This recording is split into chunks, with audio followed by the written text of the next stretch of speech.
Yo people, what it do? Welcome back to another video, man. Today I had to do an actual video. Normally I've been doing shorts and quick reactions, but with the news that was dropping today, your boy Rashad Rahman, hey, I don't know how you say his name. Rashad Rahman, I think is how you say it. It's not that complicated. But he was busy. He was posting, and he one of the few Barcelona journalists that I have the alerts on for. And all day throughout work, my phone was just pinging. I'm like, what's going on? And then I'm looking. I'm like, oh shit, this is some big names that's coming out. We got some Rafael Leão news. We got some Victor Osimhen news. We got more of an update on Julian Alvarez. I'm just like, yo, doing a short for these would not do it justice. I actually got to sit down, do a video, and talk about each of these transfer rumors. And I'm going to give my 2 cents, and the way I'm going to really kind of explain it is we're going to talk about the report, whether I believe the report or not, one positive and one negative, and kind of leave it up to your guys as far as like, would you like to see this happen? And I guess I'll throw that in there as well. So that's kind of how we're gonna do this video. But as you can see, what's on the screen right now, we're gonna go ahead and jump right into the Rafael Leão transfer rumor. Because before we even get started, this was a player a couple years ago I really wanted for Barcelona. Before we even got, I want to say around the time we got Rafinha. That was around the time I was really a big Rafael Leão fan. He had his peak in 2022, 2023. But as of late, he has kind of dipped. And you wonder, is it because of just he's no longer good? Has he become lazy because of the money he's made? Is it just because he don't want to be AC Milan, so his efforts drop? I don't know what it is. And it is kind of concerning to see that he's not to the same level and now he's being linked to the club. But nonetheless, let's get into it, man. So it says here, AC Milan wants 50 million for Rafael Leão, who has been offered to Barcelona. Leão is open to the move. He's currently an idea, but within the club as an alternative option, but not the first option right now. Let's see if things change. Joan Laporta has already given his approval to a potential Rafael Leão arrival, but it's not something everyone within the club agrees on right now. An exact offer that AC Milan will consider for Leão this summer, 45 to 50 million euros fixed plus bonuses. Wow. So this is all coming from Mate Moreto, who usually, if it's coming from Serie A and is pretty credible, he's usually behind it. So him saying that already gives it credibility. I'm gonna first talk about the prices. If it's 45 to 50 million euros fixed plus bonuses, that's something you actually have to hit. That is not a high, that's not a lot of money. And if I'm not mistaken, he's like 2 or 3 years younger than Rashford. So he's what, 26, 27, something like that? That's not bad for somebody who's technically still in the middle of his prime. Obviously, it's concerning when you look at his form over the last couple of years. But as I was saying earlier, multiple reasons could factor in why is he playing like that. He may just not want to be at AC Milan. And if we sign him, we'll get the best version from Rafael Leão. The same was talked about with Rashford. Look at Rashford the last couple years. He hasn't been performing well. It may have just been he just didn't want to be at United anymore. And when you're not happy off the field, it's going to have an effect on the field. And we seen with Barcelona, this was the best version of Rashford we've seen in a while. So environment does play a huge factor in performance, in my opinion. So I think a lot of people, when you look at this Rafael Leão, I wouldn't necessarily tie what he's been doing with AC Milan. You have to consider it for sure, but I wouldn't hold it against Rafael Leão on why you wouldn't want him to play for the club or not. Because I think if he's signed and he's playing for a club that's competing for titles on all fronts, he has a manager like Hansi Flick, he's surrounded by greatness, he can't get away with performing like how he was performing with AC Milan with Barcelona. So if Barcelona signs him, I think we would get the best version of him. So that one thing I would say it like this. One positive for me is I still think there's still a ceiling he hasn't tapped yet. So getting them for a decent amount, 45 to 50 million euros, that's lower than Ferran Torres. It's hard to pass that up. It really is. So I would say the price and where he's at in his age is the biggest plus, in my opinion. As far as one negative, you have to consider form. Like I was just saying, you can't throw it all away just because you may like a player and his potential with the club. And his form has been concerning. His assists has fallen off a cliff this season. The last couple of seasons, his numbers has kind of dropped.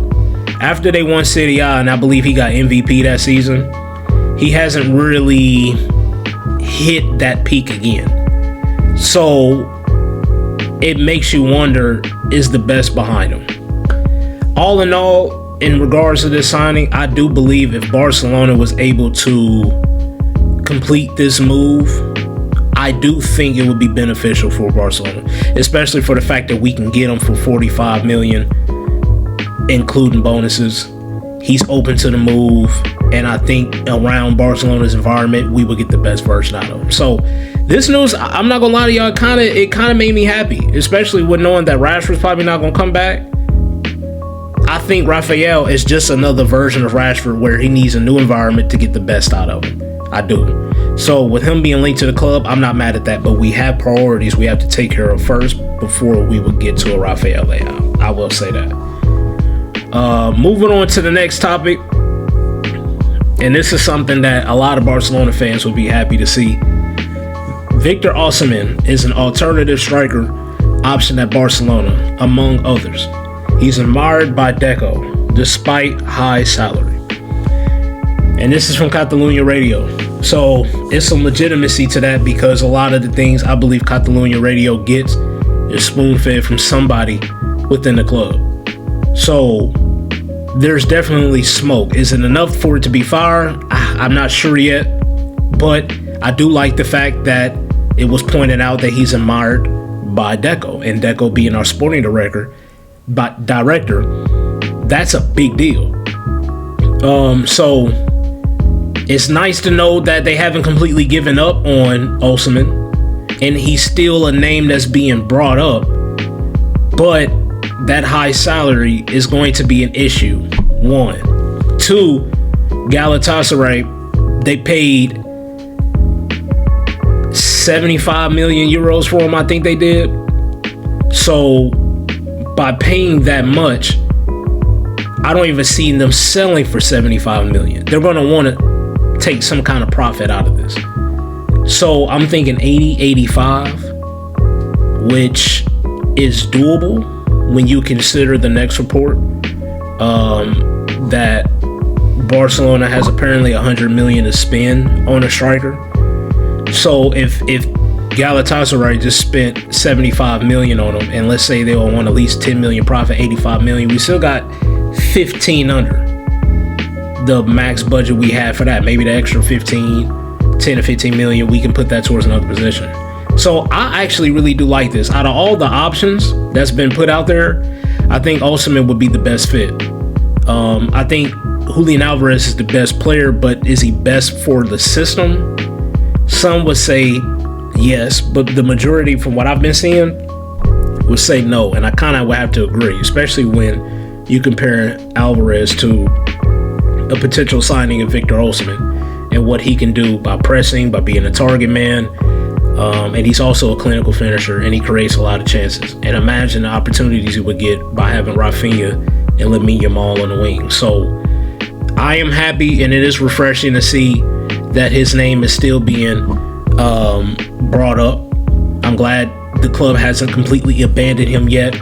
I really would wonder if Osimhen would be willing to work with his wages, because it seemed like when he left Napoli, that was one thing that he really wasn't considering, kind of like taking a pay cut on. Therefore, it was only a handful of clubs that was even somewhat interested. I really thought he would end up at Chelsea, but apparently not. And Galatasaray, credit to them, that's a big signing for them, for sure. But I don't know if that's somewhere he will want to continue to play for the rest of his career. And he gets a lot of love out there. The fans are very passionate, and I'm sure it wouldn't be easy to walk away from that. But if Barcelona is calling, I do believe he would have his head turned. But he would just need to know, I'm sure on his end, could Barcelona meet him halfway with his high salary demand? And would Galatasaray even budge as far as trying to make it a reasonable price for Barcelona? Because again, they just paid $75 million for him, and they're going to want to sell him for a profit. So paying 85, 90 million plus the wages, are we going to really put all that there? I would like to see it, because I believe it will work, but it's only time will tell in regards to if Barcelona will be willing to do it. If we're willing to splash a lot of money on Julian Alvarez and understanding how difficult that entire process and how expensive it's going to be, that means we got the funds to work with it. So let them go ahead and entertain Alvarez and see what happens. But if nothing happens, I do like the fact that Victor Osimhen is one of the alternative options, and we should definitely have him number 2. Me personally, he'd be my number 1, but he should definitely be number 2 behind Julian Alvarez if we can't get him. But definitely let me know what y'all think on the Osimhen talk, because I'm kind of happy to hear the fact that his name is continuously being brought up, because that means there's some legitimacy behind it. I do think it's realistic. I do. And the last one, man, I want to talk about Julian Alvarez. Another report came out. We got an update. So they're saying that Julian Alvarez will be very open to a Barcelona move if an opportunity arises. Despite not showing any public signs, he would like to come. However, the operation is economically very complicated, and it depends a lot on Atletico. It is not easy at all. And this is also coming from Catalunya Radio. And this is a given. This is what most of us know. Atletico sees us as, they see themselves as equal to Barcelona, or just a little bit behind. And in their eyes, for them to catch up, they do not want to be selling their best players to a direct rival. So, though Julian Alvarez is open to a move and would like to come, though he's not showing any signs in the public, I don't know if that's enough to make Atletico work with us. I just don't think it is. Now, I will say this. They won't necessarily stop Julian Alvarez from going if he does say that, you know what, yeah, I would like to go to Barcelona. I do think Atletico Madrid would work with us as far as, all right, let's come up to a number. But that number is going to be heavily sided on Atletico Madrid. They're not going to make this easy for us at all. Like the same thing we went through with Griezmann, I think it's going to be 2 times worse with this. Because he's a better player. He's more well-rounded. He's young. And this is somebody who instantly made Atletico better. And giving him up to a direct rival, they understand it would make them weaker and make their rival stronger. So that's something I just can't see Atletico just willingly walk into. I think it's going to be, I think they're going to look at players like, and it's going to sound crazy, but I'm being for real. They're going to look at players like what Isak went for. 140, 150. They paid I think they paid about 90 million euros for Julian Alvarez. Would it be crazy if they sat down and looked at Barcelona and said, all right, you want him? 150. And if you're not willing to pay 150, move around.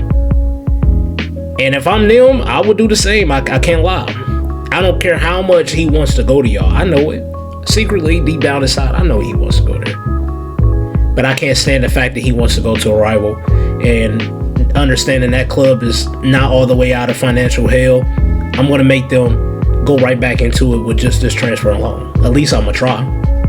You want him? Come and get him. But pay what I want. He got a long-term contract. I don't need to sell him. So, as a Barcelona fan, it makes me think, do we really need to go out our way and spend the kind of money it would take to pull Julian Alvarez away from Atletico Madrid? I love him, I do, and I've grown to like him even more as of recent, I can't lie. But with the total package it's going to cost and all that, if that's the case, let's take that money, wait another year, and let's go for Haaland or somebody else. But we need a striker right now. And that being said, I understand how much it's going to cost. I understand Laporta and everybody at the club, they want to at least try to see what Atletico has to say. But I think it's going to be something that's damn near going to be impossible. So I hope we don't waste a lot of time over the summer trying to make this deal happen. And we put ourselves in a situation back against the wall. We got to settle for the Muricis and the Sorlofs of the world. So y'all let me know what y'all think on these transfer rumors, especially this last one with Julian Alvarez, because I do believe the fact that he wants to come here, but with Atletico, it's going to cost so much, and they're going to make us wait for so long before this gets over the line. I just don't think it's well worth the time. So we should be looking at alternatives. And it's nice to see Victor Osimhen's name come up. It's nice for me to see Rafael Leao name being mentioned again, because it kind of went cold there for a while. But his name coming back up and understanding that he can be relatively cheap, I think this is the time to pounce. The same way we took advantage of the Rashford situation, we should be taking advantage of Rafael Leao situation. And for the near future, this is really how we should be doing business. Players with high potential, who've shown high potential, not really in the best form, maybe due to situation, maybe due to with the current team, whatever it may be, and Barcelona come in, buy low, take the risk, but we can sell if it don't work out. And I think that could be the case with Rafael Leao. So again, man, if you made it this far to the video, I appreciate y'all for watching. Definitely let me know your opinions on these transfer rumors. And if you haven't already, please subscribe, like the video if you like this format and how we doing it. And yeah, man, I'm going to catch y'all on the next one. Until then, Two Tone is out, man. Peace.